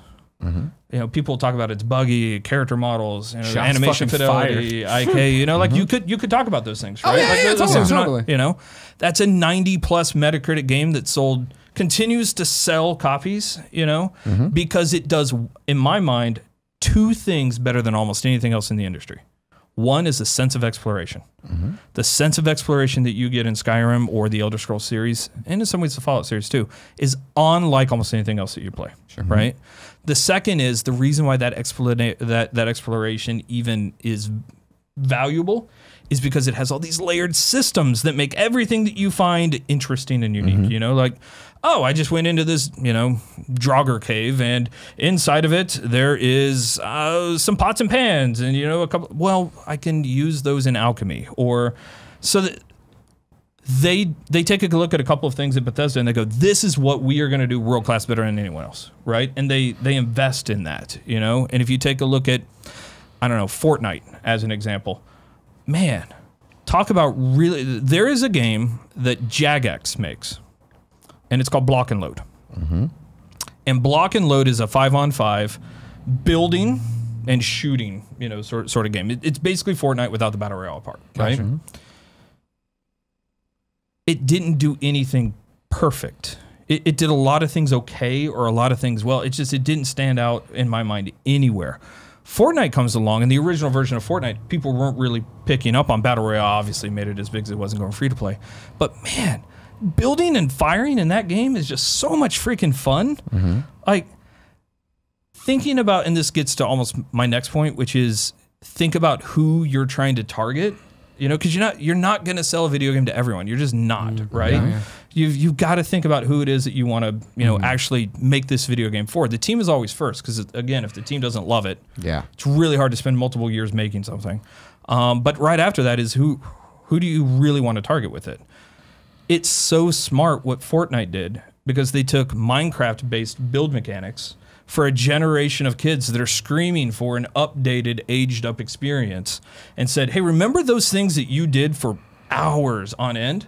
But we're going to simplify that, but we're going to keep that as a mechanic, and we're going to add that to shooter mechanics, and now you've got a video game that, you know, God, what an amazing video game that, you know, Fortnite's become. So I think that's a big part of thinking through what it is that you want to do with an IP. You know, the very first thing is you got to get some imagery, you got to put something, you know, sort of in engine, but right after that, you better have some mechanics figured out on that moment-to-moment perspective where people go, yeah, I can see myself playing 40, 50, 60 hours of this repeatedly, because this moment-to-moment interaction is so damn good that I don't mind repeating it. So when it comes to that, Stephen King likes to talk about writing each piece for what he thinks of as his ideal reader. Absolutely, And you're kind of describing the same kind of idea for the things you make outside of the team. Who's your ideal reader? For me, it starts with, all right, this is going to sound like pandering. I don't mean it that way. I think it starts with the kind of people that watch Kind of Funny. That's you best friends. Yeah, it is. Because the people that watch Kind of Funny care more about video games than just picking up the game for a couple of hours and you know, playing it. Like, they think about them. They wear T-shirts, you know, that are about video games. Gaming is part of their identity. It's part of the culture that they, you know, create. And so, do you want more water too? That'd be great. Oh, wait, are we watering up? Oh, no. Just for me and the guests, Jared. If you want to slack slyly, you can slack. Where am I going to ask Joe? Wow. Please continue. Look at that. I'm just getting sass. Right? Yeah. I'm getting sass. So from my perspective, it starts with the kind of gamer that's ultimately going to be an evangelist for your title. And it's people who evangelize are people who love video games. Right. Right? So I've seen on Twitter now a little bit around this. Do you have to be somebody who likes video games to make video games? Or is it something that you have to be passionate about? And I see a lot of people go, no, you don't have to. And I'm like, God, I want... No offense, I'm not hiring those people, right? I know that other people might, you know, like Miyamoto, he's stated, you know, sometimes I look for people who, you know, aren't just gamers, I think is his quote. Great, you should have a multitude of interests, other areas that you can pick up entertainment. I love Vegas because I go to the shows and I get creative inspiration from that. I get creative inspiration from books or movies or life experiences. You get them from everywhere, but damn it, if you want to make video games, You better play some games. better play some games. I love them. You know, when I'm not making them, it's the first thing that I want to do. Right? Is I'm thinking like I'm jonesing right now to play Octopath Traveler. I'm like, oh my god, I gotta get my hands on Octopath Traveler. Right? It's so good. Not just because I'm an old school RPG. Obviously, I play a lot of Japanese video games, but because it just the idea of that narrative and the way that works is sounds cool to me. So. I'm big on it, and I'm very passionate about building new IP. I feel like between Gen 6 and Gen 7 and Gen 7 and Gen 8, we continue to build less new IP because it is big, it's risky, it's expensive. Sequels sell, right? Sequels they do. You're They probably absolutely a do. guaranteed return on that. It's a proven quantity. Yeah. It's like the reason I imagine Guerrilla did Killzone Yeah, forever, absolutely. right? Granted, Right. they enjoyed it, but cool, we can iterate, we can do something different. And you look at something like Shadowfall, right? Yeah. That it wasn't the traditional Killzone. Yeah, it was exactly. something different, Yeah. but it had the Killzone name in it, Yeah, hopefully yeah. to get people in. But Yeah, then, absolutely. the stretch of going off the And that's horizon. hard. That was hard for them, right? Like I wasn't there for Killzone at all, but obviously trying to do something a little bit different. You run into that problem with a franchise that's established. You're like, well, the people who like the franchise like it for this reason. Yeah. If you mess with it, that's hard. So, But you do have that wonderful counterpoint. You talk, we've talked before. Why was an Octopath Traveler Final Fantasy 16? Right. And the one Yeah. part we haven't talked about. baggage. Well, not only that, no baggage, and now you can have Octopath Traveler 2 and Yeah. 3 Yeah, and 4, exactly. and suddenly you've created new franchise. new franchise, which means new guaranteed money from Yep. sequels when it's successful. And there's that end of it, because if you never take risks, then you end up. I mean, Final Fantasy 15. Like I love that's I love Final it, Fantasy. Just to be clear, I love Final Fantasy too. 15. I agree with the reason why you do Octopath Traveler as a separate IP, because if it hits, I'm gonna go buy 16 and I'm gonna go buy Octopath Traveler. Yes. Right. So Yeah, that yeah. that just it makes a ton of So, sense. so with the new IP and with how hard it is not only to pitch it to get made, but then also to prove to the audience to buy it and play it. yeah. How quickly in the process does the conversation go from a lot of hard work and creativity and just kind of this, it's all coming together and we're all working, to the not fun, shitty questions you have to answer of, Sure. how much do we need to pander to a specific audience Yeah, to yeah. guarantee we hit at least this? Like, Yeah. how do we make sure that Yeah. we're using the right buzzwords Sure. to get in there? Yeah, I would say we never pander to an audience. I would say that every single segment of the gaming, the people who are gamers, right? They like things. There is a segment of gamers that will never play online games, right? There's a segment of gamers that only play online games, right? That's a really difficult segment of gamers to bridge. You know, you're like, all right, well, if you decide you're making a single player only game, you know you're going to ostracize X number of gamers and potentially even X number of regions of the world that are never going to pick up your video game, right? If you decide, as an example, you're going to make your Quantic Dreams, right? And you make Detroit. I love Detroit, right? I think it's fantastic. fun. You know when you're making that game, China's never playing Detroit. Right? Like that's never going to happen. You're never going to pick up X number of millions of people that could potentially want to enjoy your product, right? Now, you know, Detroit's a PlayStation exclusive and stuff like that, so that makes it harder. But as an example, you know that you're giving up. At the end of the day, I would rather make a game that people love than a game that I feel like hit or checked all the boxes. And then became almost bland, or it's that old saying of you can't please everyone, you know. So I think that's absolutely true. So just please the ones that you think are really going to enjoy the kind of game that the team wants to build. And I think if you head down that path, that's the best way to actually Does go at that it. become part of the conversation as early as the pitch meetings of, here's the group that we are targeting with Yeah, this? it does. It does. It absolutely does. And you know, in fairness, good marketing and PR departments and stuff like that are a part of that conversation, right? The publisher, at least for me, right? I'm at 2K. And the publisher is the one who's handing us money as an internal studio, you know? So they want to be a part of that process, and they absolutely should be, because if they don't believe that they can sell it, that's a really tough, you know, call on our end to go forth and say, well, this is the one that we want to build, right? So there's certainly a collaborative process that occurs inside of that. And during that, yeah, we absolutely take a look and we go, all right, you know, without getting, you know, into, you know, specific information about how segmentations work and everything else, we absolutely take a look and go, are we building enough features for this segment of gamers that would enjoy something like this, right? Like, great example for me is Dark Souls, right? It's really at its core a single player experience. You know, it's something that you kind of test your might against, you know, and I think the vast majority of people who play that probably play it single player.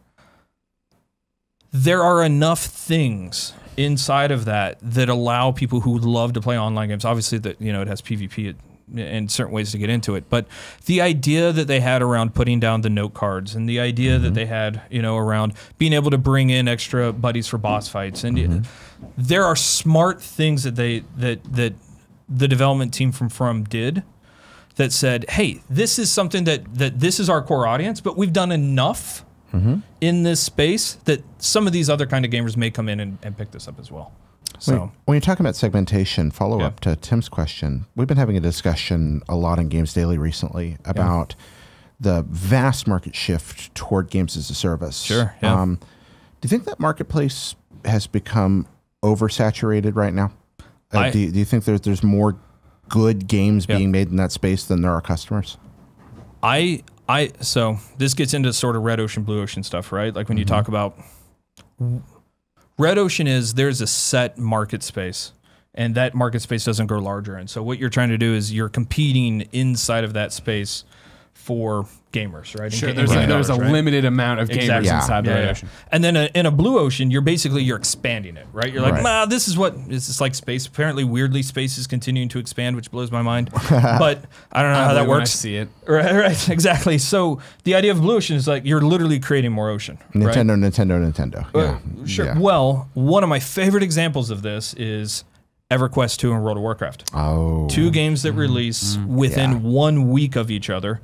One, the current king of MMOs, right? The other, an upstart that didn't really know what they had with World of Warcraft. One went and said, all right, when we build the original EverQuest, we literally required gamers to go buy a video card, because a lot of PCs at that time didn't have one. Yeah. Right? So you had to go buy a video card to buy EverQuest, right? And so they said, these hardcore gamers, these people that are willing to go shell out $300, $400, whatever it is, in addition to buying the game and the expansions and the monthly fee, these are the ones. And they go, there's 500,000 of these out there, and we're going to grab them, right? World of Warcraft said, what if we stylized the graphics? Yeah. We made it a little more single player so that you didn't have to have this forced grouping that EverQuest 2 had. And we make sure that it ran on PCs that literally existed all around the world at that time. Right? Yeah, exactly. Right? Well, turns out that was the right call, you know, because it went from an MMO audience that at that time was probably somewhere around 500,000 to 1 million people. Now, today, maybe it's shrunken a little bit, but certainly at World of Warcraft's height, you're 15, 20 million people inside of that audience. Like, that's what new genres do, you know? And so when you talk about what building a new IP is, sometimes it's also even having that conversation around, are you building a new genre? You know, we certainly had that conversation at Riot around League. You know, there was a time where we, on our website, basically said, hey, do you like Dota? You should totally come and play League of Legends. You know, like we hired some of the Dota guys over, and that's what we're doing. At one point, of course, Blizzard and Valve got into a huge fight around who owned Dota, the term, right? Obviously, Dota was Warcraft 3, a mod, but Blizzard hadn't really done anything with it, so Valve decided to, you know, basically to trademark it. So we decided at League, like, well, we don't want to call ourselves a, you know, like we don't want Dota all over our, you know, that's going to be a competitor to us. So we had to come up with a new term. And I remember in the meeting where we figured out MOBA. You know, we were like, all right, well, what are we going to call ourselves? Because we need to take Dota off, but we need to explain what the hell we are. So massive online battle arena. Yep, that's what we are. We're a MOBA. We're just to start calling ourselves a MOBA. And like, that's how it happened, right? Like, can we have another hour-long sub-interview about that meeting? Man. It's an interesting thing. I will say you pick up things from different studios that you work at. Brandon Beck at Riot Games is brilliant. Absolutely brilliant, because he doesn't think about things as games. He thinks about everything as an IP. You know, there was a point on League of Legends where they literally just ripped out all the lore. They were like, don't need this. We don't need this lore the way that it's working. It was all based around who the summoner was, you know, and became very apparent very quickly the champions were the stars of League of Legends, not trying to figure out the fields of justice and what and they hired an incredibly brilliant game designer, Christina Norman from the Mass Effect series, to come over and help with this problem, figure out what they wanted to do with this. So, to this point now, what League is, esports and merchandising and everything that it does, it's thinking about their title as an IP as opposed to their title as a game. Sure. And so I think that's super important when you're trying to build an IP. I'm enjoying all this 4-dimensional chess stuff. This is great. Yes. This Here's is my rad. question. And so, like, this spawns from you just gave a talk, right? Yeah. Where you talk and where you basically announced, hey, Hangar 13, Yeah. we're working on this new IP. Yeah, brand new IP, yeah. I know that you can't talk about what that IP is. No. I don't know if this is a leading question, so feel free to be like, Sure. I can't talk about that either. Yeah. Can you tell us where we've talked about how it goes from whiteboard to this to pitch to, Sure. Can you say where you are in that? Like, has this been approved? Do you have the IP and you're moving on it? I think the best thing that I can say is that we have the idea. Okay. We're very early in the process. Okay. So I don't want to talk about like where we're at in specific milestones. Totally. No, 'cause- I understand that. Yeah, I understand. yeah. Because my question is, especially for you guys, Hangar 13 owned by 2K. Yeah. When you come on as Mafia is finishing, Yeah, right. do you get like a deadline of like, all right, cool, here's your whiteboard, figure out what game you want to do in Yeah. 6 months, have a pitch for us, have 3 pitches to do, like, No, not really. yeah. So oftentimes you build studios around people. Yeah. You're like, oh, we figured out who this talented person or group of people is, and then you figure out what you want to do. And Hangar 13 was built around the studio head, a guy named Hayden Blackman. And Hayden had worked at LucasArts for years. He was a prolific writer, and he was the game director on Force Unleashed and Force Unleashed 2. And he is... When I try to figure out what studios that I want to join, oftentimes I try to figure out who the studio is and where that studio head comes from. If the studio head is a creative in nature, that as a creative, I'm all in. Because I think that they worry less about deadlines and what how much money or what the profitability of a title is or all those things. They go, let's just make a great freaking video game, Now, they are responsible for all the rest of that. They have to hit time and budget and everything else, but their focus always is, and certainly Hayden's is at Hangar 13. He just tells me every day, your job, make a great video game. That's the only thing that you have to worry about. No pressure. So he trusts the product then. He absolutely trusts the product, and 2K mirrors that absolutely all the way up to Carl Strauss and Zelnick, who are the heads of Take-Two, who's the parent company of 2K. Like anytime that, and I'm not in the meetings, but anytime that Hayden and Strauss have that conversation, at least what Hayden comes back to me with is, build a great video game and everything else will take care of itself. Sure. So yeah, sometimes that might take a little bit longer than we thought. In particular on this one, we had an idea. We had 2 ideas. We had 3 ideas, and on the 4th idea, which was kind of this.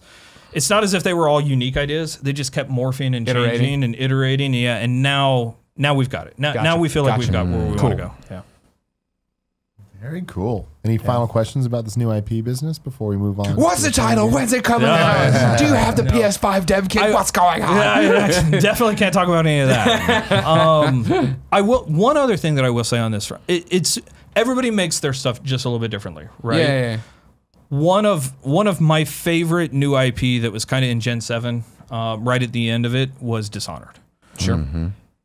But even that teaches you things. Like you learn things by creating your own new IP, but you also take a look at other new IP. And I love the mechanics in Dishonored. And in particular in Dishonored 1, I thought a lot of the level design was super smart.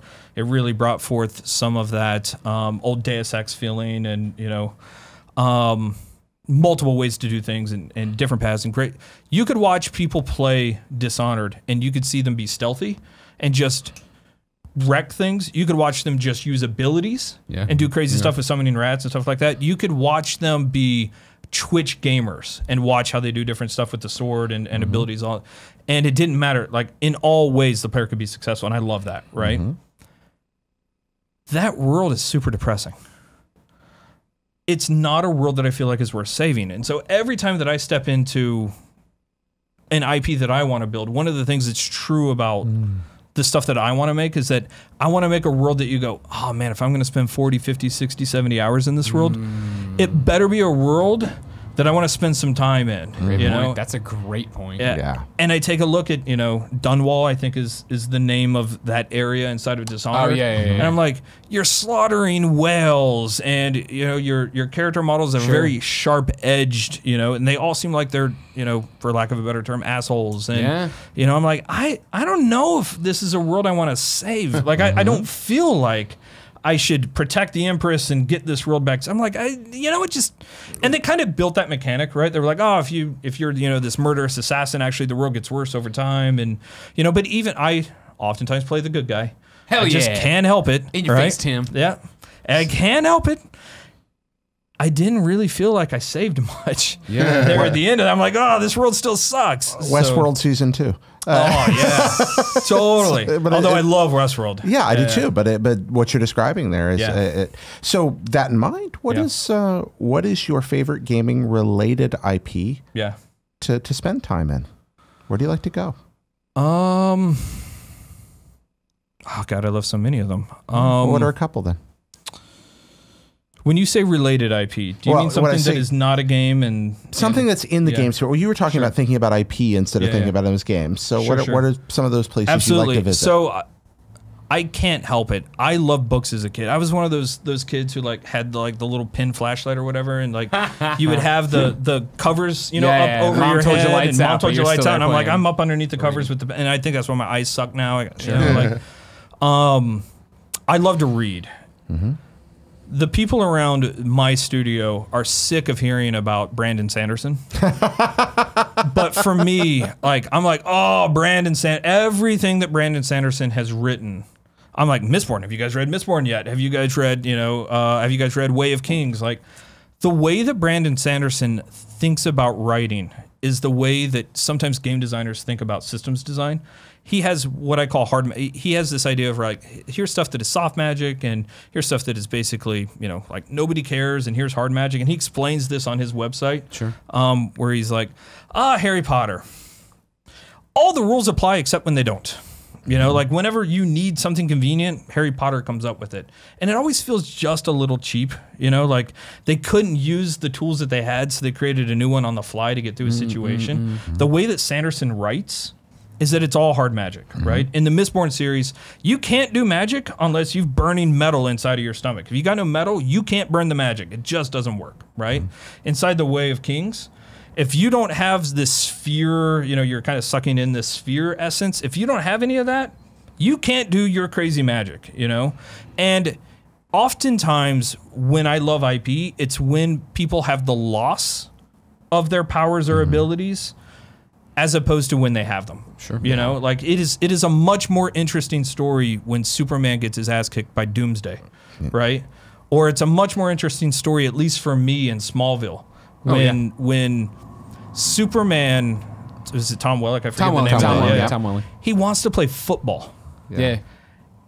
Like any kid probably in Kansas would want to do, right? We want to grow up, we want to play, maybe not so much now, but, brain injury. But certainly now it's heads up tackling. Right, it's very oh weird. My God, I got to pull a flag. But certainly, at least in that time frame, 2003, 2004, when that was coming out, you were like, of course Superman growing up in Kansas would want to play football. Yeah. And his dad's like, you can't play football. Yep.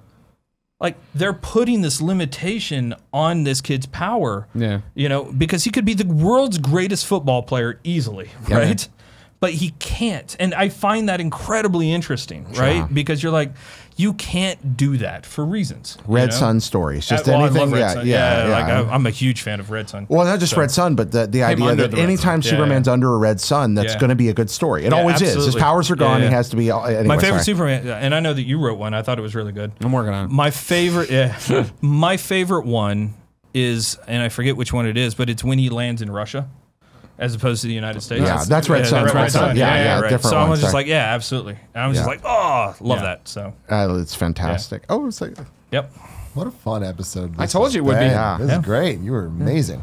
I don't know. We're gonna wait until you play the game. We're gonna end this out with a fun little game we've been playing called Mobile Game or Bullshit. Jared, what is this week's? Wait, no, Kevin. I want him to give the intro song. first. Oh, really? That's how you want it to be? All right, fine. Go. Hit the song.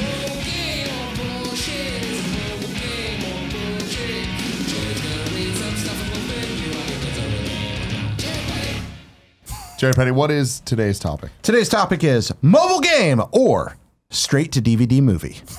So you're going to get a list of titles here, and all you got to do is tell me whether it's a mobile game All right. or a straight to DVD movie. However, this week there's a small twist. What is the twist? One and only one of these 5 mobile games / movies is both. Oh. That's right. So One of we have these. 3 options. 3 here, options, but multiple only choice. one. Only one is both. Now, here's what I would like to propose to the group, but mainly the host of Jared Petty's game of mobile game or bullshit, Jared Petty. Can we do it where we go through all 5 games, we say if it's a mobile game or bullshit, and then at the end we double back to pick the one Oh, my for each friend. one of us. That was the plan. Thank you, just making sure. Yep. That's how So we're is doing that a it. 6th point? What that is. Or is that a bonus point? That is the bonus point. Bonus point, Right all right. there. That is the bonus point. It's like Rock and Jock. It's worth Yeah. 25 points. All right. We got the descriptions here. Some of these descriptions are real. Some of these descriptions are made up. All right. All right. Now we have a guest here today, so I think you should go first. Oh, so you gotta go last. Oh, well, you want to go last? Okay, I would sure. love to go All right, go last, last. yeah. Who was first last week then? Fucking fine. I think it was you, wasn't it, Tim? I Give think me some. Like, let me go first here. You going first? Yeah. All right. Number 1, Battle Heart 2. Welcome back to the world of Battle Heart. Jesus. Jesus. DVD movie. DVD movie. Battle Heart 2. Here's my question, if I may, Jared Petty from course. Jared Petty's Mobile Gamer Bullshit. Oh, is the title of the movie, if it was a movie, Battle Heart 2, or is it something like Aladdin, Battle Heart 2? None of these have colons. Gotcha. There are no colons. So you're here. not leaving anything out. Not leaving anything out. I'm going to say Battle Heart 2 is indeed... I choked. I choked at the end. Fuck, I love this game. I'm going to say Battle Heart 2 is DVD. All right. Straight to DVD movie. I'm going mobile game. Mobile game. I am, yeah. I'm going mobile game. Number Pointing 2. out, I never lost Mobile Gamer. All right. I So, never won. so Tim went first. Excellent. So we always reverse afterward. Okay, yeah. All right. All right. Zombies. How is that spelled? Zombies. Is that an M or an N? M? M. Like Zombies. zombies. All right. But with Okay. But they're 2 fast. Right. O's. Yes. Zombies. That's all I get. There's nothing else. The description. All right. It all started with an apocalypse. That's straight to DVD. Straight to DVD. Straight to DVD. I'm saying it's a game. You saying it's a game? The zoom makes it sound like a game. So I'm going to go game. It's going game. All right. All right, it's going game. Going game. Number 3. Mercenaries 2. Make a Merc great again. What a fucking description. I hope you made that up. I hope I did too. And that's me? That's Greg, right? Oh wait, let's see. What? No, Tim we started- always reverse order. So with 3 people, It gets weird. we go back around. We're going this way Oh, again. okay. You're always in the middle, Greg. Oh, okay. I got you. All right. Okay. Give me it again. Mercenaries 2. Make a Merc great again. Mobile game. Mobile game. I'm saying game as well. Mobile game. I'm going to go mobile game, although I would love to point out the Mercs way back on the 8-bit Nintendo was an amazing video game. Oh, Mercs! I remember Mercs. Yep. Based on the arcade game, right? Absolutely. Yeah. Yeah. Excellent. All right. Excellent. I like you so much. Let's see. Number 4. Tomb Invader. Yeah, Description. absolutely. Explore tombs for fantastic treasure. I'm going DVD. Straight to DVD. Yep. I'm going mobile game. Mobile game. I mean, the description doesn't work for a movie, so it has to be a mobile game. Mobile game. Number 5. Ice Sharks. Now available on Android. That's the description. Well, I always just pull a line. Oh, I didn't know that. I didn't know No, that. it's not the Okay, whole okay. description. I just pull a line. apologize, I apologize. I'm always pulling a line from the description. If it's anything else, I just make it up. But if it's from the game, I just pull it from the description. Ice Sharks. Ice Sharks. Now available No, on Android. we're not playing the game that way. You go first, this one. I mean, it doesn't matter. It doesn't matter. DVD. Oh man, well you've been broken by the game. Yeah, No, Tim hasn't won yet. Kevin's right Tim about still this. hasn't won. Hell yeah, I'm right. Oh, I see where you're at. Okay. right. Ice Sharks. I'm gonna say DVD as well. All right. I'm going game. Going game. Yeah. Ice Sharks. Yeah. And now, everybody gets to pick one that they think is both. All Ice right. Sharks. Which one do you think is You're both? saying Ice Sharks. Ice Sharks. I think it's Ice Shark as well. Oh, wow. Okay. So Yeah. I'm going to put a big one. It's because, well, I want to see what Greg says first. I'm going to say that Battleheart 2 is both. Okay. Okay. That was my second choice. Yeah, me too. That was my second choice. But the reasoning is they're now on Android. Yeah, right. Like, that's so clearly mobile games, and I'm like, there has to be something more. Yeah. here. We'll see. The meta game. You know how Jared Petty likes to play Of with your mobile mind. game. Got to play Bullshit. some mine. All right. And which one? I thought it was. He I thought it was ju- Ice he Shark. did Yeah, he pick said Ice Ice Shark. Shark. Okay, Right sorry, on. I got Yeah, confused. I was All right on right. the train, yeah. Ladies and gentlemen, let's go down. Battleheart 2. Welcome back to the world of Battleheart, the mobile game. Yeah. Oh, shit. Absolutely. But only a Why mobile wouldn't game. it be?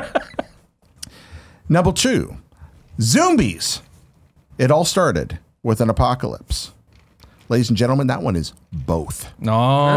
There is a So everybody movie gets it. called Zombies, Damn. and there is a game called Zombies. Oh, Okay. But nobody picked that Played as for both, myself. right? Yeah, nobody picked that for both. Congratulations, you played yourself. That's right. Yeah. Zombies, the game, originally intended for the short-lived WiiWare space, but eventually ported to mobile. All right. Number 3, Mercenaries 2, Make Merc Great Again. And I did make that up because that, my friend, is a motion picture. But not a game. Wow. There is We no all got it mobile, wrong? there's no mobile game called Mercenaries 2. What? That seems like a missed opportunity. I'm just saying out there, mobile game guys. Tim, we Yeah. got trouble here. I'm getting He's got fucking 2 played, points. We dude. each you've got 1. There's We each lots got of 1. things with colons, but there's Mark no has just 2. straight Yep. Mercenaries 2, the mobile game. Nope. All right, calm down, Tim. Don't throw your drinks. Number 4, Tomb Invader. Explore tombs for fantastic treasure. Straight to DVD. Fuck! I'm so bad at this. And number 5, So unbelievably bad at this. Ice Sharks. Now available on Android. Nope, that's a movie. Oh. Ice Yes. Sharks. I got a point. You have 2. Really? So- You got Zombies because Zombies is both. Greg Miller, what's the score? I have 2. Tim has 2, and Mark beats me for the first time ever with 3. My reign of terror is The won. Reign of Terror is Yes. ended. The guest wins. He has Congratulations. been taken down. Kevin, hit the song. Really? Yeah. Yeah, we always end with the song. Okay, give me a second. Sorry, I didn't know. Why don't you play a Windows sound, Kevin?